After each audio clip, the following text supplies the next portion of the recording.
This episode of School of War is brought to you by Maven Smart System, the builder platform for the American warfighter, fielded across the force and live on the front line today. Maven Smart System isn't just software you use, it's the platform you build on. Every day, thousands of uniformed service members use AI coding agents to build their own agentic applications across all warfighting functions, on top of the DoW's integrated ontology. What once took a contract in a year now takes a warfighter and an afternoon. Administered by OSW CDAO, powered by the Palantir platform. One platform, deployed everywhere, at all classifications. Build at the speed of war. When it comes to drones in the U.S. military, there are a few things basically everyone agrees on. Using unmanned systems of various kinds will be essential to battlefield success in the future, and America is behind, possibly very behind on this issue. Today, we're going to talk about a $1 billion initiative run out of the Pentagon's Defense Innovation Unit to accelerate how we buy and how we use drones, while building a supply chain for these things that doesn't rely on Chinese parts. By the usual Pentagon standards, this program is running at lightning speed. We'll go into the weeds of the kinds of drones operated by the U.S., how many we should be buying, and how we should be using them on the battlefield. Let's get into it.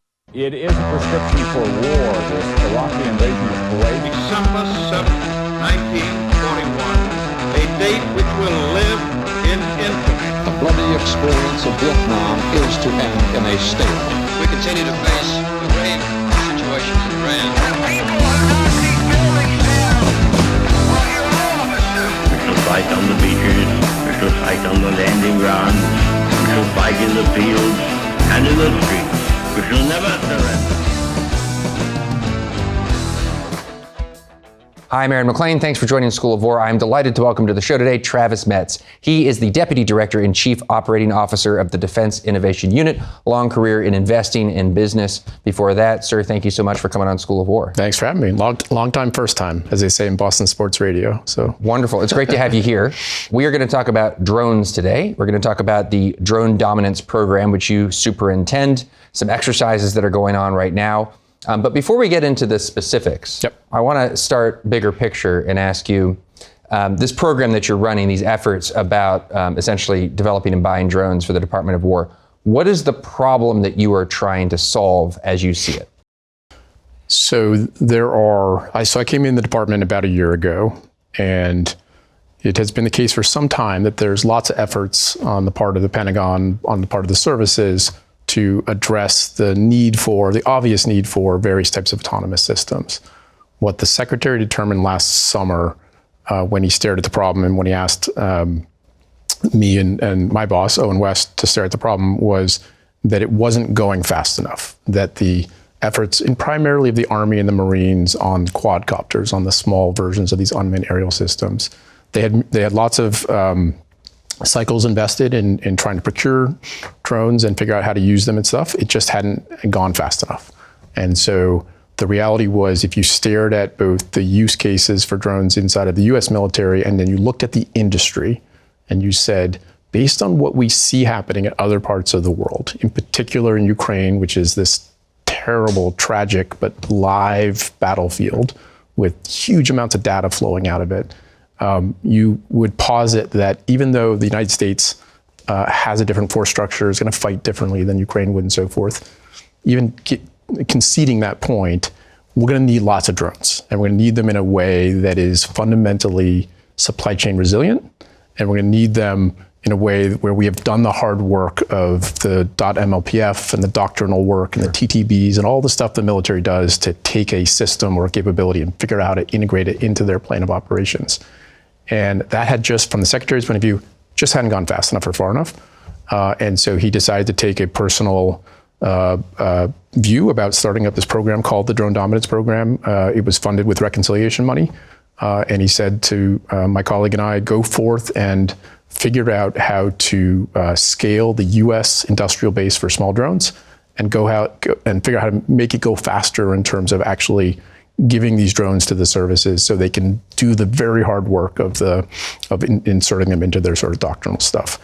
we started with a couple of very basic premises. The most important premise is we don't know if we were at war based on the type of war, how many FPV quadcopters we would actually need. Right. The Ukrainians this year are going to manufacture and use somewhere in the range of 8 million of these quadcopters. We don't know how many we need. We know that we need a lot more than we can manufacture today in the US.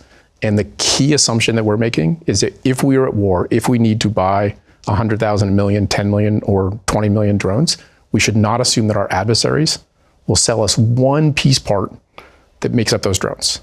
And the reality is the Chinese have a dominant sort of market share, or did, in all things related to UAS. So if you stared at the key components that go into a drone of any size, the Chinese generally had the low-cost position. They generally had the leading market share. They had the Mavic. They have the DJI Mavic, which is if you take off your sort of geopolitical hat and you just look at it as a consumer product, it's an astonishingly good consumer product. Low price, incredibly capable, and obviously driven by industrial policies that China's pursued for decades that put us at a disadvantage in a number of ways, but it dominated the marketplace. So we fundamentally in the US did not have a scale industrial base around drones. And if we need drones at scale, my view is the Chinese won't sell us any of those parts. And so we have to figure out how to get from approximately zero. So yes, there are drone companies in the US. Yes, we have had good entrepreneurs trying to think this problem through and so forth. But when you look at the scale of those companies compared to what we're seeing on the battlefield, very small compared to what we actually need. So on this question of China and the supply chain, it's really interesting that this is this core focus of the program. I've heard it said about the war in Ukraine, everybody knows that Chinese support for Russia, for the Russian economy, for the Russian war effort is essential to Russia's campaigns in Ukraine. But I've heard it said that actually, if you think about it in terms of the Chinese role in the supply chain for drones, as you just laid it out, in a weird way, they're supporting both sides, because the Ukrainian drones, these millions of drones produced every year, I'm assuming a vast number of them rely on Chinese parts. So this leads to the obvious question. What is it going to take to achieve what you're looking for? And how much of a margin do you think the Department of War should be willing to spend on boxing China out? Because, of course, the advantage of the Chinese parts is that they're affordable. Yeah, so two thoughts on that. The first is, so I'm just back from Ukraine. I was just got back 10 days ago.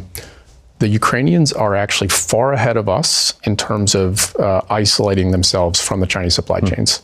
So it is true. It was the case that when the war started, the sort of first examples of product used in drone warfare in any scaled way was the Ukrainians basically taking Mavics and very Mad Maxy strapping grenades and mortars on them, figuring out the fusing and so forth. But they decided a few years ago, sort of call it mid 24-ish, maybe late 24, that they have an existential risk in the same way that I worry about it, being reliant on Chinese supply chains. So they've done really hard work since then. So most of the drone companies that you would go see in Ukraine have, they brought their supply chains onshore. Wow. So even for magnets, one of the things I want to talk to you about is actually what goes into a drone, but I'm assuming there's some fairly high-end stuff that you're not building in your garage that you need at the component level. That's right. So have they done it fully? They have not. So actually magnets is maybe the hardest problem to solve, these rare earth magnets, where the Chinese sort of domination of both the primary mining and then more importantly, the refining of those is hard to surpass in terms of the cost structure and so forth. But virtually everything else, maybe there's a couple of sensors where it's hard to figure out in a cost reasonable way to get away from the Chinese supply chains. But the Ukrainians, they have programs going across every single one of these components because they're at war and it's existential for them and they're thoughtful. And so they're staring at the problem the same way that we're trying to stare at it now and saying, how do you do this? How do you go from zero to, in their case, they didn't. If you had asked them 4 years ago, I don't imagine anyone would have thought that you would get to 8 million drones in a year. It's an insane amount of capacity for these things. And yet that's what war drove, right? This sort of iteration of cause and effect with the Russians drove them to use this. The Ukrainians are working with all kinds of asymmetries, right? The dominant ones are lack of manpower, and they don't have the high-end exquisite stuff that's high up in the air. And so drones were the answer for them, and they've scaled it mercilessly and primarily away from China. So we're in many ways, I think the Ukrainian example is one that we're trying to do a good job of leveraging all the learnings from, recognizing that it won't be exactly the same for us. Right. So we'll come back to these questions of costs and supply chains because they're obviously essential. But for the moment, maybe you could help the audience. I think we'll probably have some people watching who are very familiar with this subject. Others know that it's important but don't really know the details. You're focused on these, for the purposes of the program that you're leading right now, on these attack missions and smaller drones. How does the Pentagon think about drones? Like, how does the kind of system that you're working on fit into the broader Pentagon scheme of what is a drone? So you're focused on the air and you're focused on smaller stuff. What's the overall scheme into which this fits? Yeah, it's a good question. So the Pentagon, the Department of War and the Pentagon is broadly focused on what we call, UXS, so unmanned something systems. Got it. Those cover all the modalities, right? So we say UAS, unmanned aerial systems, UGVs, unmanned ground vehicles, USVs, unmanned surface vessels, and then UUVs, underwater vessels. And then there's you can think about it as being a whole tech stack that sort of is like cross-cutting across the autonomy.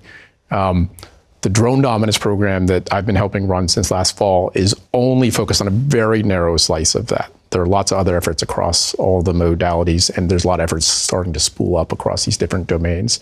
So we're doing FPV quadcopters. So those are, using my hands, sort of small, right? They carry about 2 kilograms of an explosive, plus or minus. Today, they go out 20 to 25 kilometers. In Ukraine, depending on the sophistication of the technology, they cost anywhere from $500 to a couple $1,000s. They are attritable. They generally are. We call them one-way attack. They generally don't come back at that sort of cost range. There are lots of different versions of that sort of. And by the way, they're VTOL. They take their 4 motors, they take off, and off they go. Generally in Ukraine, they've been flown, right? So there's a person with some sort of control stick, some sort of remote control, maybe goggles, that's generally piloting those. At least they were. But increasingly, the technology stack on those drones is taking over some of the cognitive load, some of the piloting requirements for the actual thing. So that's the FPV quad. There is a unmanned aerial system for up every echelon, right? So we announced and are running a competition for what the Ukrainians call a bomber dropper. So this is a Group 2-ish drone. It's maybe as big as your sort of wingspan. It'll drop 15 kilograms of explosive. It'll go out 35 to 50 kilometers. It's loaded up with thermal sensors because it generally hunts at night. It is not necessarily attritable. It comes back after dropping its load. It's not $500 to $2,000. Maybe in Ukraine it's $7,000 or $8,000. The dominant model over there, they call the Vampire, the sort of Baba Yaga. The military units over there have literally hundreds of these hunting out at night. And it generally is the thing that allows them to control the sort of 20 kilometer to 40 kilometer range. This has been big in the news. Just this year, Ukrainian, if not dominance, certainly progress on these mid-range strikes on supply routes leading up to the forward line of troops. It's this kind of system. That and the next one up. Okay. So the next one up, what generally when people say mid-range strike, they're talking about, so the Baba Yaga is an octocopter. Okay. So it takes off with 8 propellers and it's quite terrifying looking. Next up is what they call the mid-range strike. So that's a fixed wing. It's generally being launched from a rail. It's typically propeller driven. It's not a rocket of any sort. It can go out 100, 150 kilometers. Wow. It's got, say, 5 to 10 kilograms on the nose. It's one way typically. It has more technology on it. So it tends to have a combination of technologies that allow it to deal with all of the contested environment stuff over there. So the GNSS, the GPS denial, all the RF jamming, all the other sort of tools that they've developed in this sort of cat and mouse game. And that is the thing that is absolutely tearing apart the logistics in what they call the Crimean land bridge and sort of allowing these battlefield commanders to control, I think, what they would characterize as their sort of deep battle space thing. The key with those, and this is relatively recent on the part of the Ukrainians, is they are inexpensive enough that they can mask them. So they're attritable, they don't come back, right? So the cost matters a lot. So they're building those in Ukraine, as I think I said, for in the $5,000 to $7,000 range. So the ability to go out 100 kilometers and hit basically anything that moves. So tanks, trucks, people, and do that at that cost is a new capability that didn't exist anywhere as of a year ago. That's literally scaling in the last few months. So for those of us who watch, sort of Twitter religiously to sort of try to understand what's happening in the battle space, a lot of the videos you'd see of Russian trucks being destroyed is happening with those fixed wings. Got it. And then the levels above that, we would be into the space of like Predators and MQ-9s and things like that. The things that are borderline airplanes, not attritable. Is that right? So that would have been right. Okay. See, this is good. This is continuing education for me. Yeah. Well, I mean, part of what's, Ukraine's at war and against a very determined, capable adversary. And one of the dilemmas of thinking about like the Department of War ecosystem is how do you create innovation and iteration if you're not at war? Okay. And the war is terrible. It's blood-soaked. It's horrible. It's eye-opening to be there. But it has created the perfect lab experiment for development. And so one of the things the Ukrainians have developed is what they would call these long-range, one-way attack capabilities and long-duration ISR things. So you can think about this as sort of MQ-9-ish on the one hand, or you can think about it as maybe it substitutes for other long-range fires that we have, maybe the TLAMs, maybe what the Air Force does. The key for the Ukrainians is they don't have a Reaper, right? They don't have F-22s and F-35s that can deal with contested airspaces. But what they do have now is these things that go out. We think the longest range ones they've operated have been out at like 2,500 kilometers. So that's like 1,500 nautical miles. They put 50 to 100 kilograms of explosive on the nose. It has a lot of technology in it to allow it to try to figure out where it is and so forth. And it's inexpensive. Right. It's the inexpensive part. And by the way, this is low and slow. It looks like an airframe. It's got the sort of weird inverted tail if you see videos of these things. And I think they're at like 200 meters maybe. They're going 100, 150 knots.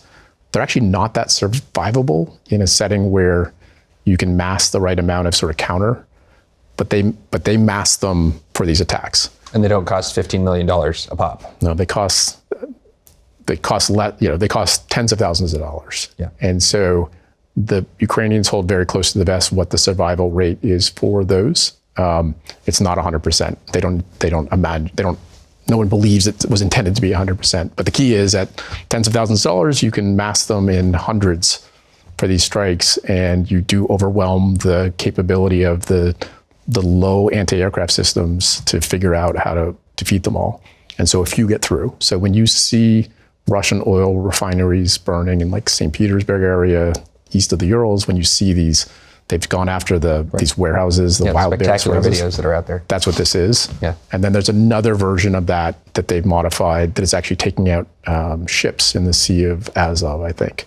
So it's slightly less range because you don't need the range, but you got to put a lot more explosive in it to matter for a vessel. Can I ask, just sticking with this for a second, to your knowledge, the guidance systems or just how command and control works in the terminal phase of these missions?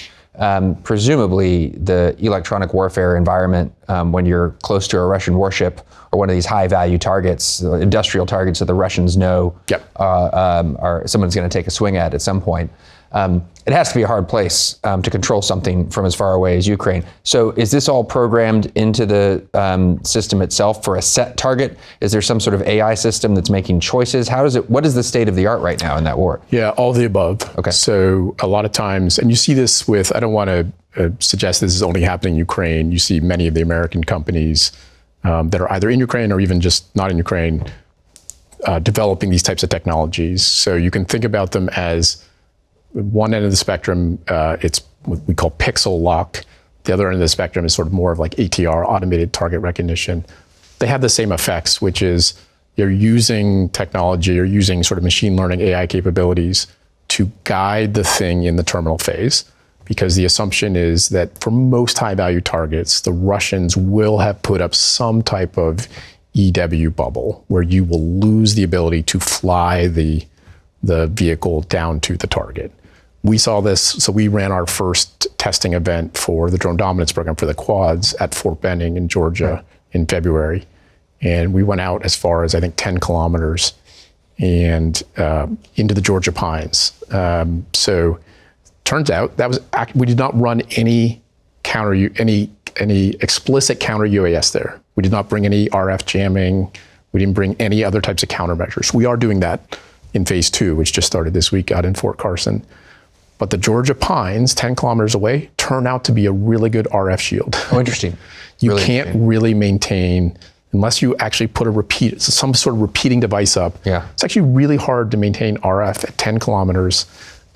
So beyond visual line of sight with the trees. Yeah, of course. So if you put the drone high enough, you can keep talking to it.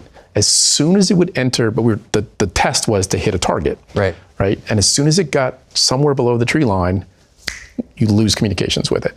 And so the companies that performed the most highly in Fort Benning were the ones that had a version of this technology on the edge. Right. So it's not back at the home station. The drone itself has enough compute stack that the operator said, this is the thing I'm trying to kill. If you lose comms, you fly into that sort of thing. Yeah. So that's happening writ large. I mean, that's happening across, and it's trying to solve all these problems that you described, where the counterparty, the Russians in this case, are not allowing you to, or very much trying to disturb your ability to command and control the thing at the moment of truth. Well, let's talk about this program that you're running, the drone dominance program, and then the exercises that you're referring to are the gauntlet. That's right. Exercises. I've seen you quoted in another venue saying that the pace of this thing probably seems slow to a certain kind of business, but is lightning speed for the Department of War. What is the basic idea of, we'll stick with the first exercise back in the woods of Georgia. What were you trying to accomplish with that phase of the program? How did you get from the starting point to there? And then we'll talk about the phase we're in now. Yeah, so if you go back to what the mandate from the Secretary of War was last fall, it was scale the U.S. supply chain, and the way that we determined for small UAS. And so the way that we determined to do that was to use orders for quadcopters in order to try to shape the industrial behavior we wanted to see. And the idea was to use basically advanced market commitments and a sort of rolling set of gauntlets, as we decided to call them, to send a signal to industry, a long-term demand signal to industry, so that industry would do the thing that we would prefer them to do, which is help us build a U.S. supply chain for drones, so that if we get to war and we need to buy 100,000, a million, 10 million, we have something to work with on that front. So we set up, so the particular mechanical framework was 4 gauntlets. Each one, we're increasing the volume. So at the end of every gauntlet, we buy drones. Okay. And people have to deliver those drones in the following 6 months. Every gauntlet, we increase the volumes that we buy, we reduce the prices that we're willing to pay, and we increase the difficulty of the testing that we're doing. So we're looking for more capabilities. And the idea was to see if we can get industry to work with us on this treadmill of volumes going up, prices coming down, capabilities going up, and the restrictiveness of our supply chain requirements going up.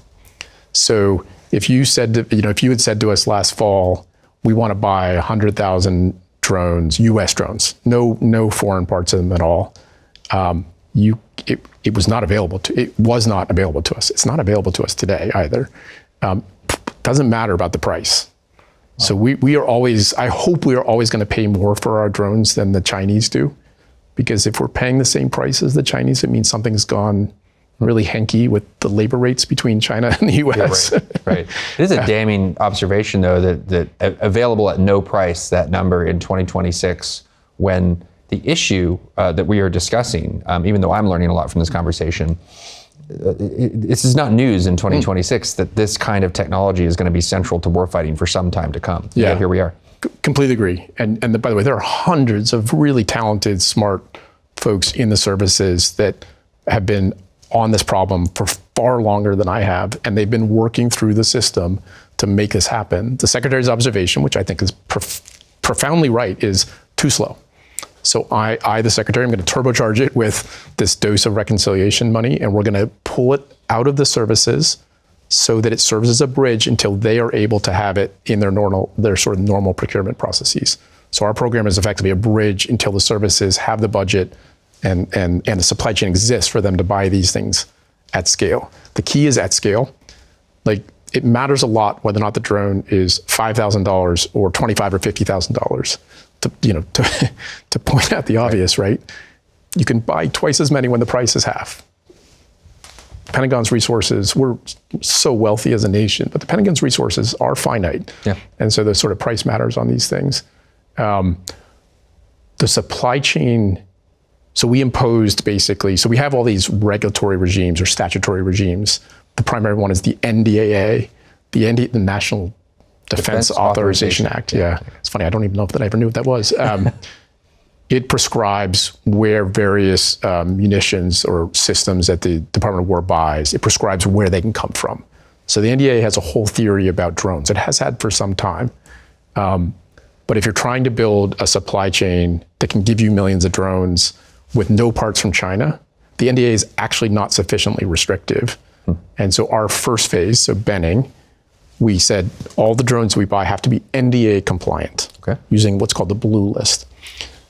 But we then imposed, coming out of Benning, I'll talk more about what we bought coming out of Benning, we then published our own policy document, we call it the Supply Chain Framework, that basically puts all of these companies on a journey to a fully US drone, right? So the policy of the administration, the policy of the president, is that we are building an American drone industry, one that is resilient, it's American, and it's resilient, so that we can buy sort of millions of them.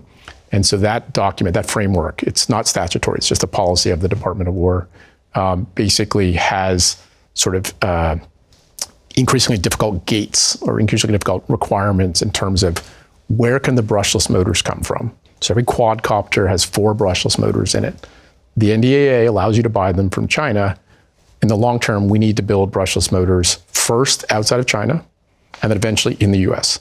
I see. Okay, so our phase 2, the one we're running now, does not allow Chinese brushless motors.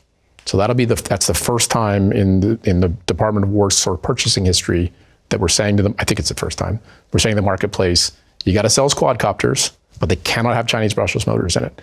Chinese brushless motors are the dominant brushless motors in the world. I don't know what the market share is, but it's somewhere in the 90% range. So it is in that supply chain framework that we're trying to drive the behavior we want sort of in the industry. This episode of School of War is brought to you by Maven Smart System, administered by OSW CDAO, powered by the Palantir platform. Maven isn't an app, it's a builder ecosystem. Right now, across the Joint Force, thousands of uniformed service members are pointing AI coding agents at their hardest problems and building the tools they need themselves, targeting workflows, intel products, battle management. No ticket, no vendor, no wait. The warfighter closest to the fight is now the one building for it. That's how you fight at the speed of war. So this all raises sort of an obvious leap of faith issue for industry.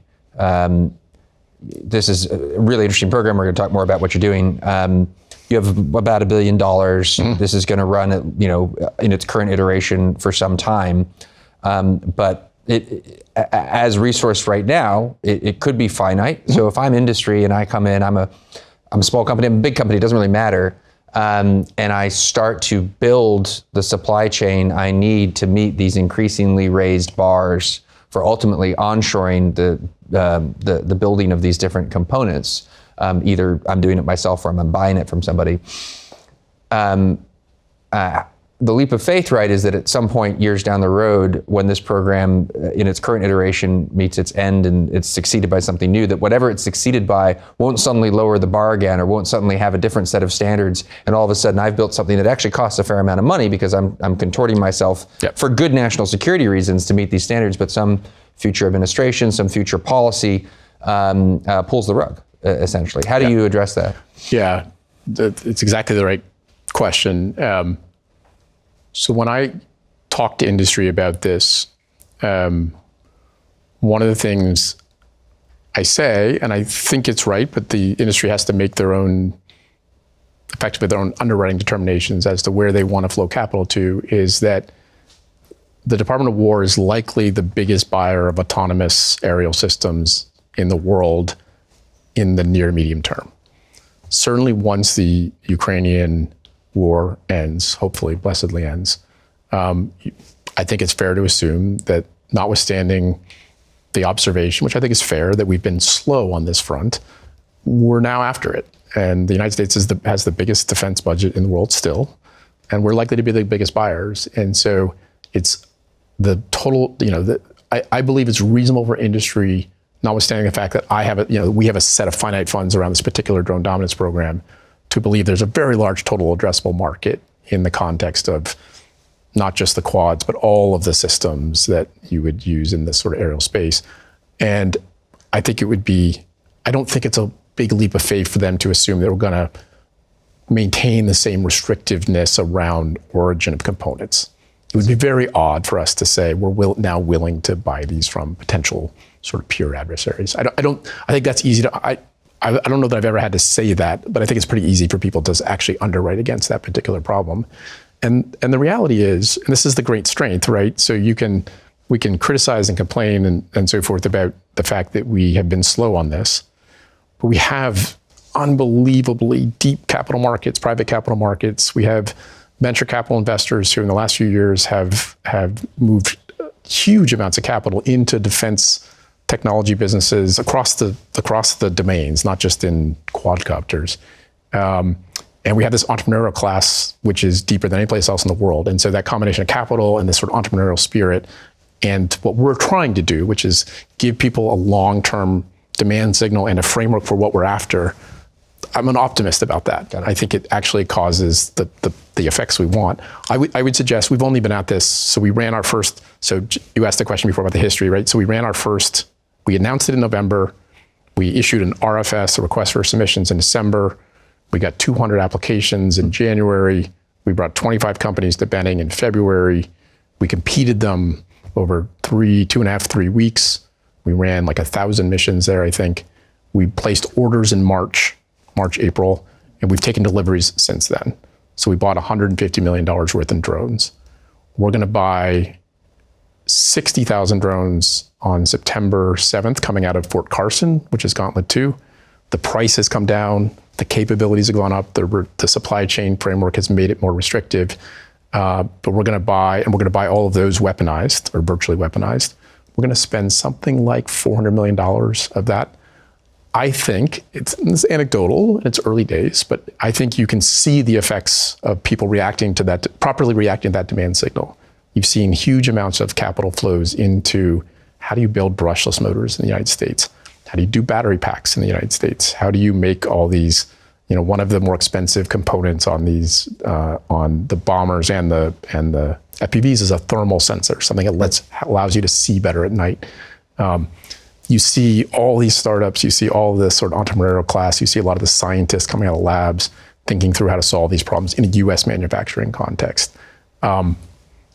It's messy. I suspect a bunch of them will not succeed, and yet this is what we do. This is what the sort of American capitalism is actually good at. Right. Yeah. So I've been asked before, how much will it cost and how long will it take and so forth. And I beg off of all those things because I think it would be folly to predict any of that, except to say we're going to place orders and then we're going to let the machine, the American sort of economic machine, try to do the hard work of actually building this up from, like I said, what I think was approximately zero before.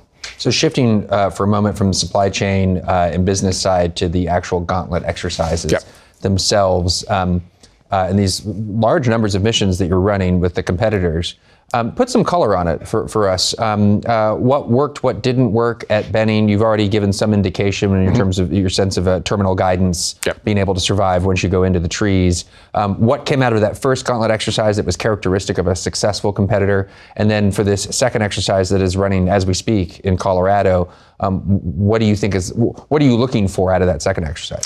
Missions that we're running, so like at Fort Benning, the missions we're running were designed by the armed services. So in this case, primarily the Army and the Marines. The Army and the Marines of the services, those are the two components that are likely to consume quadcopter FPVs at scale.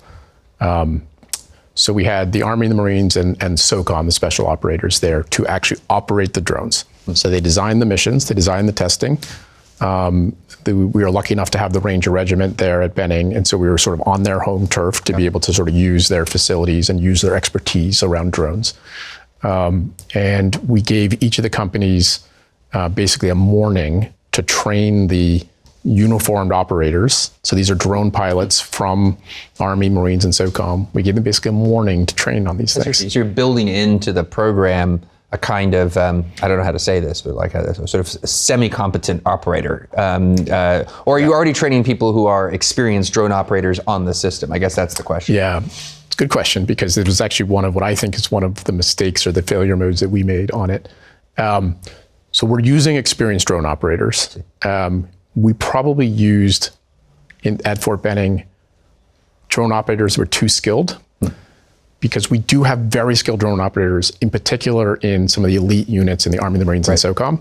But if you think about the future state, where we're going to buy 100,000, 1 million, 10 million drones, the reality is those drones will be flown by young soldiers, young Marines who have, it's probably not a MOS, it's probably not an occupational specialty, it's probably a schoolhouse they've been to. Maybe they've had 3-4 weeks of training, maybe they've had a bunch of evolutions, but it's not someone who is a Top Gun pilot. Right. Whereas actually some of our SOCOM operators with drones are absolute world-class wizards at this stuff. Right. Like, it's really impressive, but they're not the ones we're actually trying to build the drone for. I can imagine if I were a vendor showing up to compete, there must have been some sort of market, some sort of competition for the pilots, right? Because you're going to perform better the more. That's a good question. No, experienced the pilot. we sampled this to make sure we had different skill levels. Okay, interesting. Yeah, and so we did it. We realized it soon enough at Benning, but we explicitly planned for this at the event that's going now in terms of having the right mix of pilots for this stuff.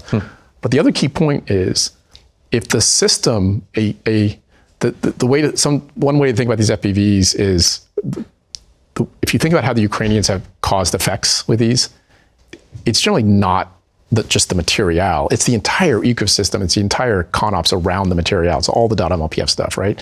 So you got to have the drone, you got to have the pilot, the pilot had to be trained, you have to have the logistics tail that got them there, you have to have, intelligence and sensor, all the stuff that makes things actually have effects at the sort of tip of the spear. One of the things that matters is how hard is the drone to use. It gets back to your question around the autonomy and the sort of pixel lock and so forth. And one of our base beliefs is the longer it takes you to train the sort of average Marine or soldier on the thing, the less good your product is. Right. The nature of your product is defined by how hard it is to use, in a way. And so we specifically limited the amount of training that we allowed them to do, and then our soldiers and our Marines ran the missions. So they actually flew the drones in these particular missions. What did we learn? Well, we learned that the Georgia Pines are good at blocking radio. We learned that for the CQB, the close quarter missions that we were testing on, and this is probably obvious to most, but we proved it. It's very hard to do fixed wing. So we had some fixed wing. So one of our keys was, we actually don't want to be prescriptive about what the solution looks like. We want to describe a problem set and have industry iterate to solve it, to take advantage of that. We don't want to do classic requirements here. So the problem sets were, go out 10 kilometers and hit a dinner plate, hit a small target, or go into a building, go 2 rooms into a building and kill someone. Those are the 2 broad problem sets we set. So fixed wings, actually, at low cost, because we set fixed prices for these drones. So when people submitted, they were agreeing to sell us the drones at those prices. So it turns out 10 kilometers on a target set, fixed wings, even though they're slightly higher velocity, can do a good job. You can't put a fixed wing in 2 rooms into a building. Right. So as much as we want to be sort of pure around problem sets, it turns out that form factor actually matters here on this thing. I think the other thing we realized was, these are, in Ukraine, there are a couple, $500 to $2,000 here. Our first round was $5,000. Our second round's $4,000. These are attritable systems. They do not have a success rate of 99.9% like we expect out of almost all the munitions that we actually have. people disagree about this, and the Ukrainians have the most data on this. What is the base failure rate of an FPV? That's a great question. I have no idea. I think it used to be like 10 to 15%. This is pure swag on my part. I think it's in the 5 to 10% range. So just the battery clip comes off, the solder didn't work. And you say, well, we should buy higher quality ones. And I would say, how do you know? It's all about the trade-off on price and quality.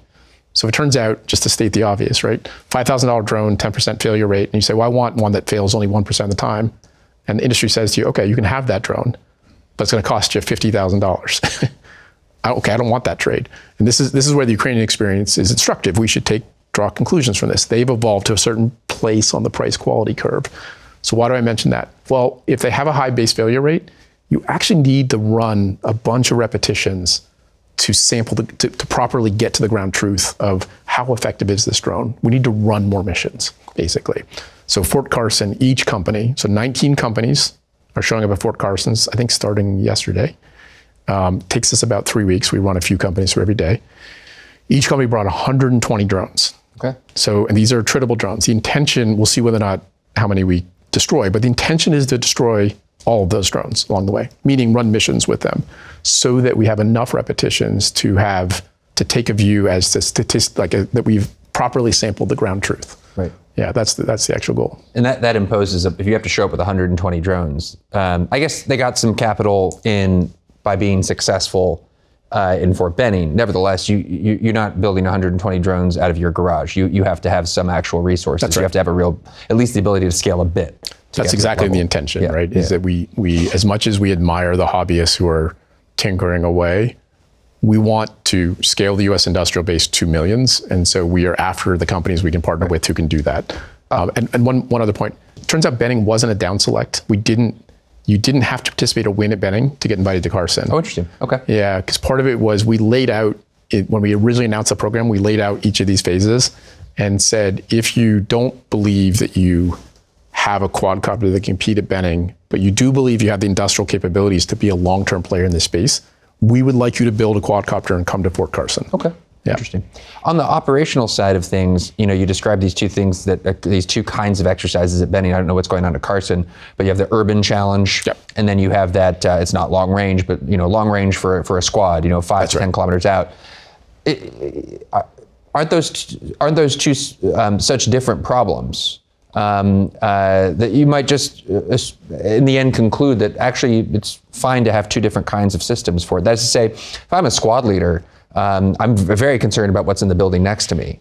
I'm only well, maybe this shows how dated I am. I'm only marginally concerned about what's 10 kilometers away. If I'm a company commander or a battalion commander, I might be very concerned about what's 10 kilometers, 10 kilometers away. And so it's okay if I have the quadcopter that's maneuverable, but I can't really do much with it 5,000 meters away as a squad leader. But my company organic assets or my battalion organic assets, I have this somewhat fancier but still cheap system that can operate out there. In other words, did you think about maybe shoehorning all these items into these two missions might be imposing an unnecessary layer? That's exactly right. So at Carson, we actually bifurcated it into two separate purchases. So we have a CQB purchase and a long-range purchase. Okay. So we will pay slightly less for the CQB. It's a slightly less capable platform. It doesn't need to have the same battery duration. Slightly low. You can't take 2 kilograms into a building and comply with like law of armed conflict stuff. So it's just a smaller looking drone that can actually, and by the way, it needs to be more maneuverable to go into multiple rooms in a building. Yeah. And then the longer range one has bigger battery packs, bigger explosives and so forth. The interesting question that intrigues me is, so we're gonna go out at Fort Carson, we'll run multiple missions in an urban terrain setting, hit someone on a roof, hit someone in the alley, multiple rooms into a building through a small environment. On the long range side, we're gonna go out 15 to 20 kilometers. We're gonna do it with contested, so with RF jamming and other contested measures using the group in the Pentagon that is fundamentally responsible for counter UAS, this group called the JATF 401, the Joint Interagency Task Force 401, and try to knock them all down. So we just ran a qualifier. So we did a physical qualifier for the second phase at Camp Grayling in Michigan in June. And we brought JADF 401 out there with a bunch of vendor-operated counter UAS, primarily RF jamming. Do they get contracts if they do better? That is to say, you could run two exercises 100%. in collision with one another. not from the Drone Dominance program, but from General Ross's program great. at JADF. Yeah, that's part of the point, which is that what you observe in Ukraine is that it is the measure countermeasure which has caused them to develop their capabilities so fast. In a perfect world, we would be doing that here with JADF with our, so counterposing the defensive and the offensive capabilities. So we're working close for them. So they'll have a whole team. They have a whole team in Carson. We brought a bunch of systems over. We were very careful not to tell any of the vendors on the offensive side what systems we're bringing on the defensive side. You don't get to know that in a contested, in a true battlefield environment. I'm not sure if this is a dumb question or not. I mean, I was in Ukraine, but it was about 6 months ago, so my knowledge of the state of the art is dated at this point, because as you and most people watching know, I mean, the cycle there is extremely fast. Wouldn't the way to circumvent a lot of the counter UAS stuff just to be for every entrant in your program to be a fiber optic cable guided system? And if not, why not? So yes, and we are testing for fiber optic capabilities, but there are plenty of missions where the fiber optic cable creates disadvantages as well. So the assumption is that there's not one drone for the sort of full range of missions. You need to have these various capabilities. Most of the FPV manufacturers in Ukraine and most of the strong contenders in the US can bolt that capability onto their particular drone. Okay. Yeah, so it's just a different it's like a modular package you can actually use. The company that performed the most strongly at Benning was a fiber optic drone. Going out 10 kilometers and maintaining comms is trivial. Right. As long as you don't break the link on the fiber optic thing. And that does impose some complexity on the operators and on the drone package itself, but they solved it. The particular company had solved it at Benning. So we'll test for that at Fort Carson as well. Got it. And then none of these vendors are making the payloads. The explosives are coming from other vendors. What are the advantages and disadvantages of that? Yeah, I'm a free market capitalist at heart, and so I sort of expect to see people specializing in what they are best at, and so it's not. I don't find it particularly surprising that there's a different set of people in making the ESADs, the electronic safe and arming devices, the triggers, and the sort of payloads. We don't have a scaled manufacturing base for that in the United States as well.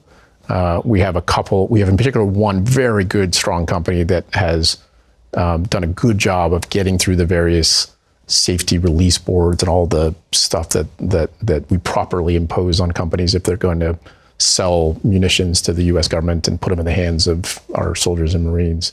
But we also can't sustain being single-threaded through one vendor for this. Right. So one of the things we did as part of the Drone Dominance program is run a parallel, it was a prize challenge, it's sort of term of art in terms of procurement, but to find 4 other vendors that have a combination of an ESAD, the trigger, and the payload, and then married them up to, made them available basically to the other drone vendors so that we could start to put that demand signal out more broadly into the ESAD and payload space with the same assumption that if we place orders for ESADs and payloads, it will drive the price down, it will cause innovation, people will iterate on this in a way that we don't really know how they'll make the price lower. We don't know what capabilities they'll build into it, but they'll do it because they have the incentive to actually do it. You said something a couple of minutes ago regarding explosives that I don't understand about the law of armed conflict and the amount of explosive you can send into a building. Speaking as somebody who in a prior life participated in the dropping of 500-pound bombs on buildings. Yeah. What do you mean? Yeah, and I'll asterisk this by saying I'm not an expert in law of armed conflict or the other weapons safety issues, but there is at least a convention, I think, that says you should use proportionate force at any moment, I think. Sure. And so if you're at if you're in a building and you don't have full understanding of who else is in the building other than the bad guy you're trying to kill, you should not bring down the whole building. I see. And 2 kilograms of explosives often brings down a whole building, and it is not required to kill someone in a room. I see. And so you so tied to the specific mission that you were, okay, I think I understand. Yeah. Okay. And so that's point one. Point two, a drone that can go out 15 kilometers and kill a tank or disable a tank or kill a vehicle or kill anything really that's, within 30 kilometers of the FLOT, is a reasonably big quadcopter. It's reasonably unwieldy. When you're in a building, you have a different set of requirements around space and transit and so forth. So you just, by the nature of the mission, you need a smaller vehicle, a smaller airframe to get through. That smaller airframe, by definition, will have less payload capacity. So you just end up with a different sort of payload. Okay, so walk us forward from the Fort Carson Gauntlet 2 that's running now to the other major milestones in the program as currently conceived. And then what I'm really interested in kind of goes back to what we were discussing earlier. In your perfect world, how does this pot of money that you have from reconciliation, it will be expended at some point. How does all of this land, everything that you're working on, and get either preserved or reintegrated or some combination of the two back into the ecosystem of the Department of War in a way that's maximally helpful?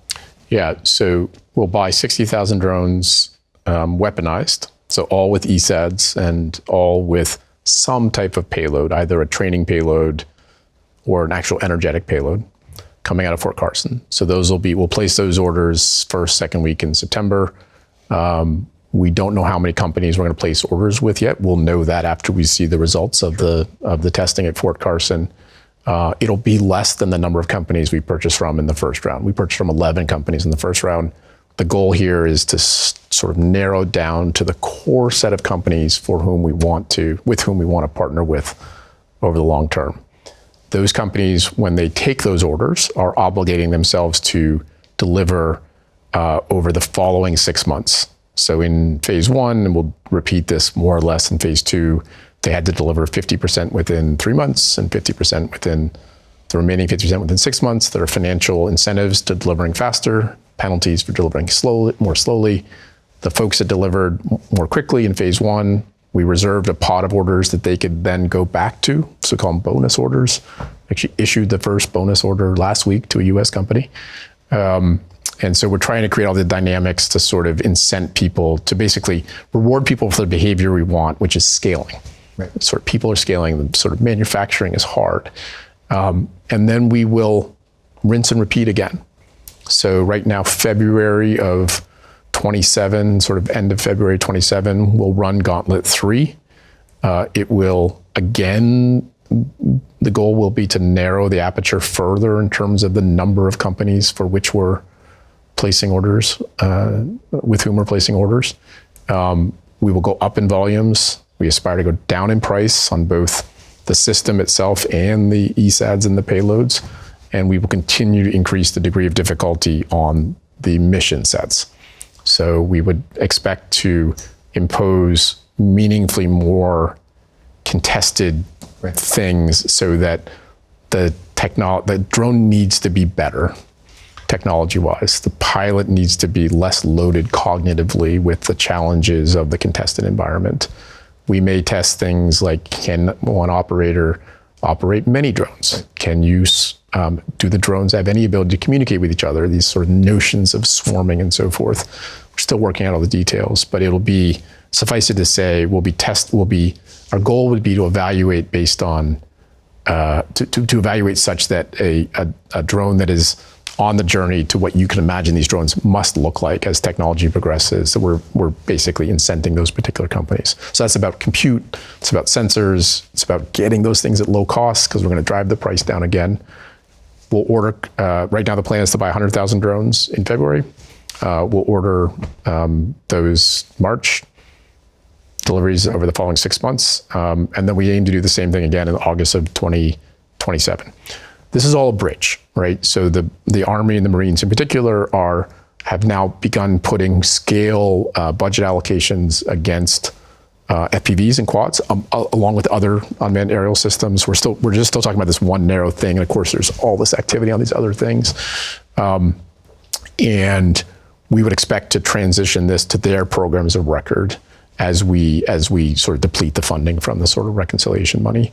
Part of the benefit of actually buying the drones and sending them to these units and having the units use them, actually attrit them, right, is that it accelerates the ability for these units to do the training, the doctrinal development, the TTPs. We're giving them material to actually work with in a training setting.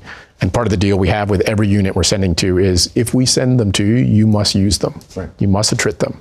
And so we're sending them all across the military. So I think we're out to like maybe 25 different actual military units between the Army and the Marines and SOCOM. This leads me to my next question, which is one of a couple questions they're live in my mind, and you'll hear even as I ask it that I don't fully understand how to ask it, but you're the perfect person to sort of help us think these things through. Ukraine is buying millions of drones a year now, and then it's using a great number of them in combat. How many drones should the Army and Marine Corps be buying in 2027, 2028, assuming that we are not in the kind of conflict where we're using a lot of these sort of quadcopter style FPV one-way attack drones at scale? For me, it's a hard question to think through because the Ukraine case, well, yeah, you're buying millions of drones because you're using millions of drones. We're not going to use millions of drones in combat, probably, we hope, in 2027.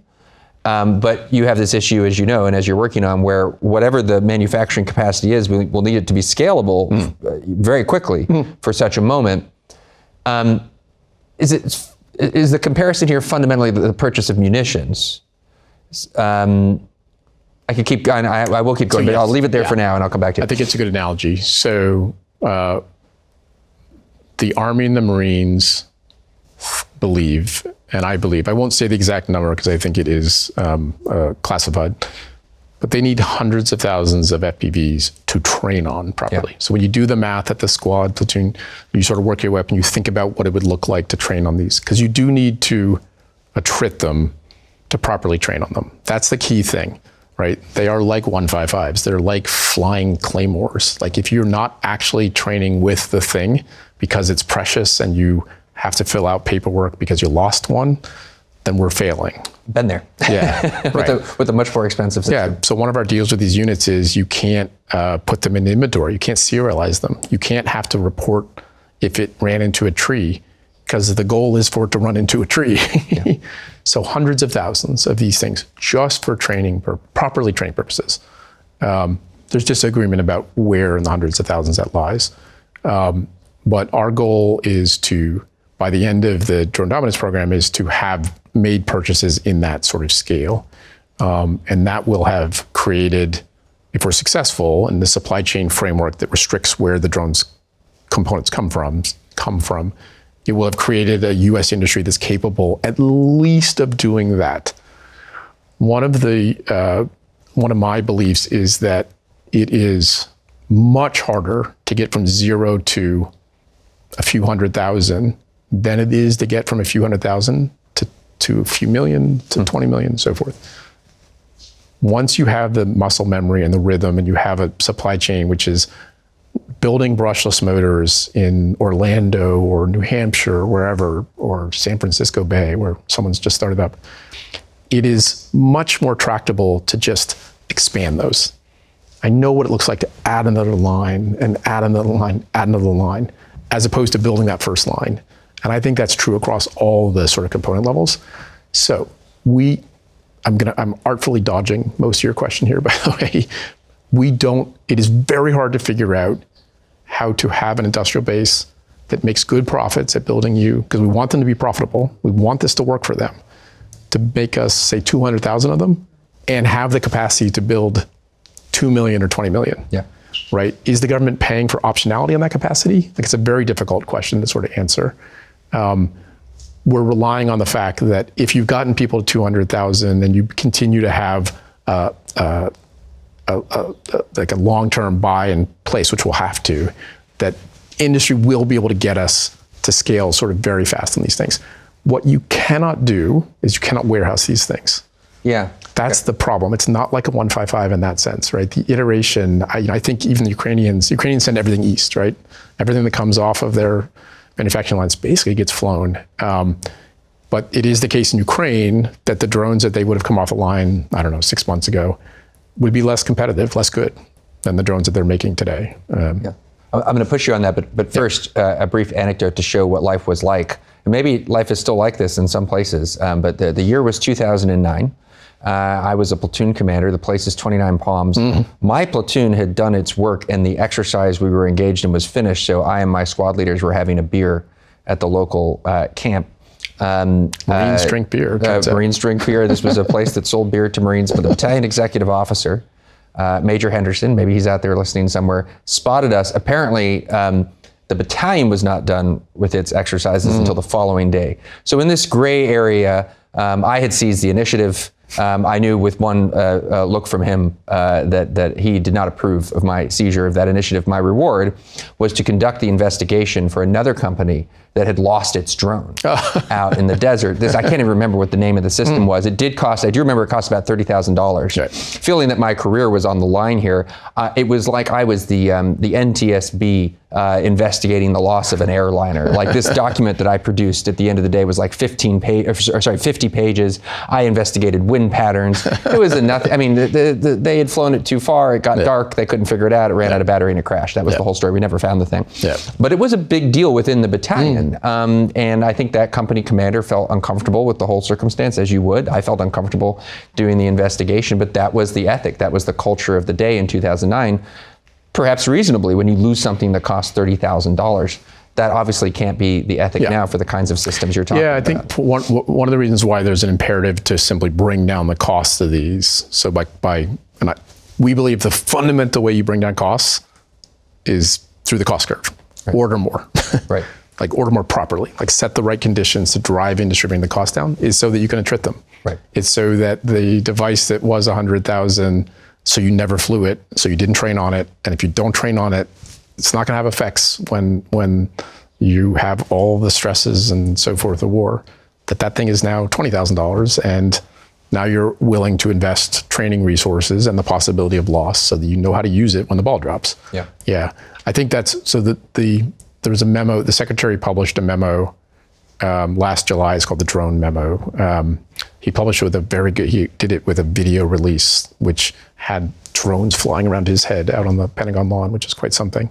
A lot of the prescriptions in that memo are of this nature. They were basically deleting policy or imposing policy on people on up and down the commands, saying an 06 or an 05.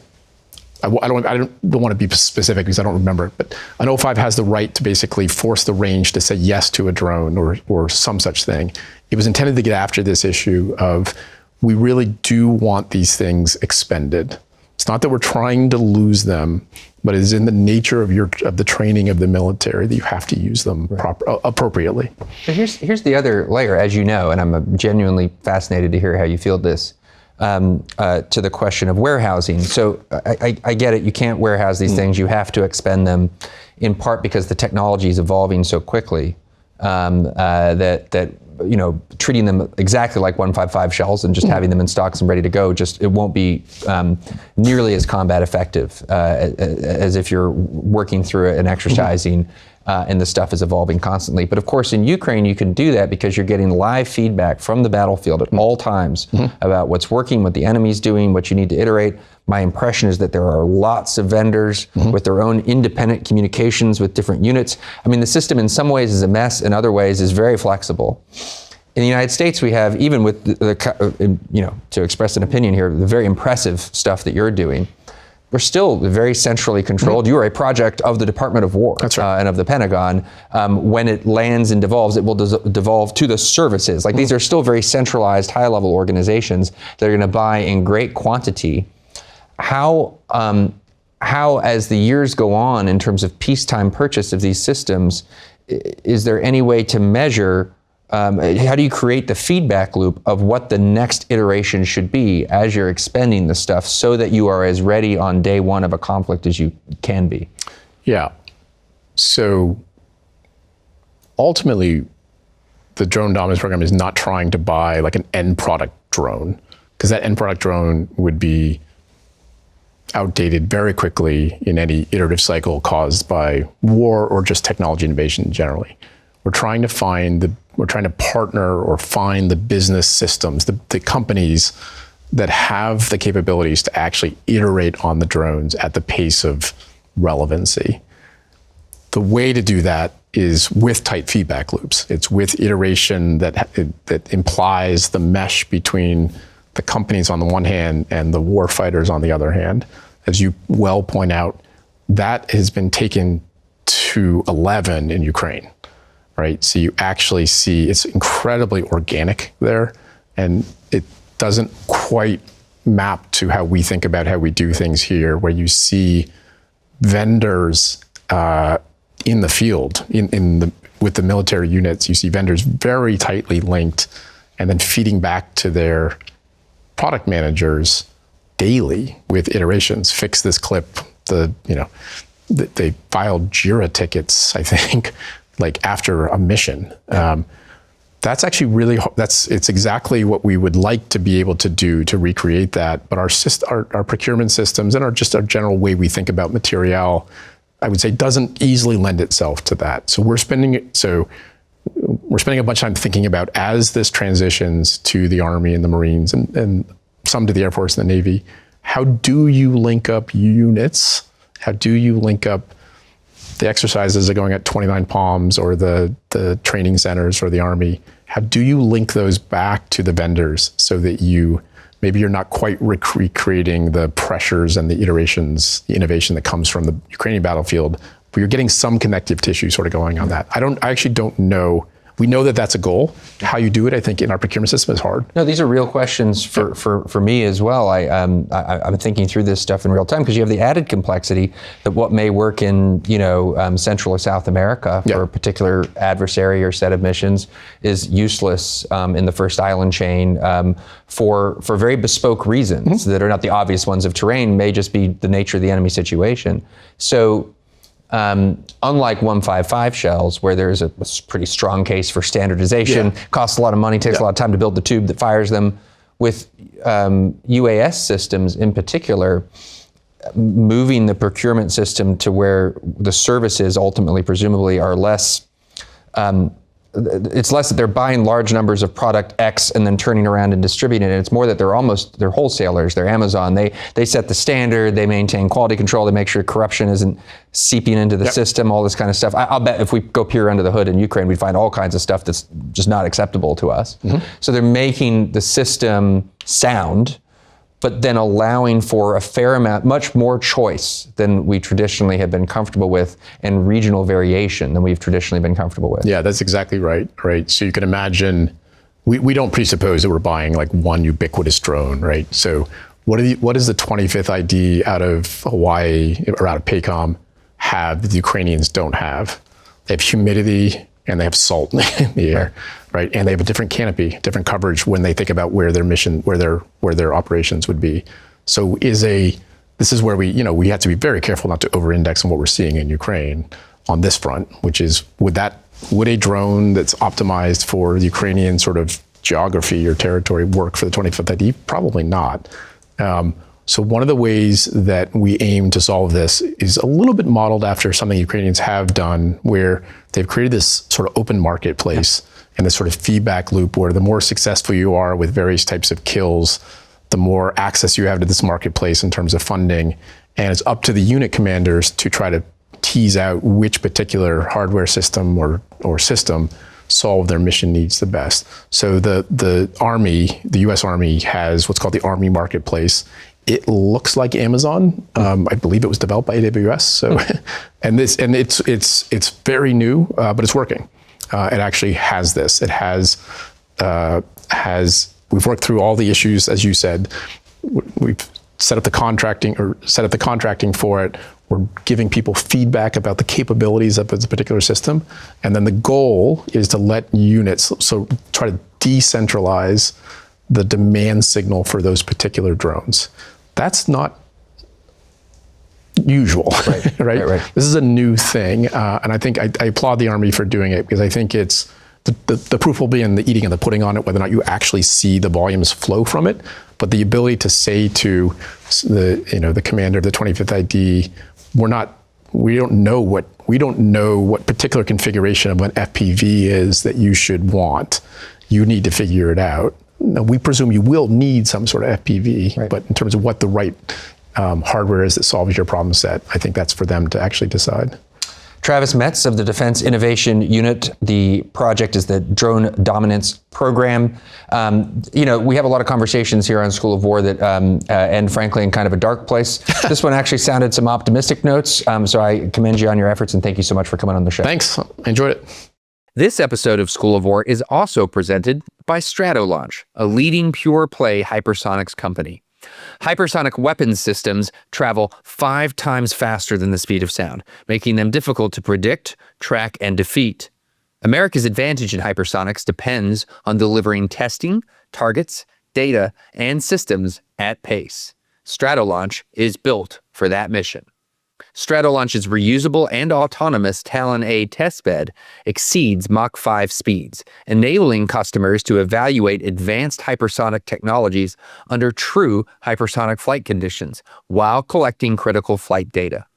Together with its expendable hypersonic targets and weapons subsystems, Stratolaunch helps the U.S. and its allies move new hypersonic technologies from concept to capability faster and cheaper.